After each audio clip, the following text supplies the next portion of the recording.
صوت صقيع المطر نقع كل الشارع، الماء والطين معا يدخل شفت الغرفة. ثم خرجت مسرعا لكي أجيب الدنكري، ولم أجد ولا نفر في مبنى قسم البلدي.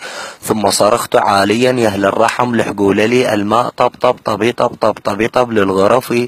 والماء صار عاليا حتى وصل بالمترة، وطحت طيحا مغرزا في نقرة غميجتي، وانعال ظل طامسا طاطمسا هالطمستي. ثم مشيت حافيا وراكضا مهرولي، والطين لاجت في صعد خلفي ومن حويللي.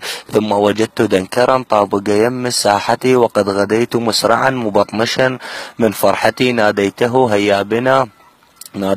هيا بنا بيت غرق واصبح كالبحيرة. وقال لي لم أستطع عند فطر بالكاور، فقلت لا لا لا لا, لا تحكي صدق. قال بلي.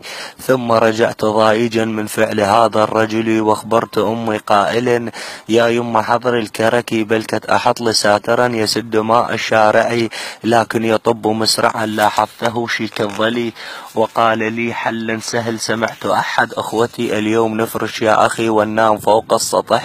قلت له من فرحتي وياك صعد من دري. ثم ضحك وقال لي من أين لك فراشك أنت ناقعي. قلت له وياك نملي حين ينشف منزلي. كتبت هذه قصتي من ضيم ماء المطر.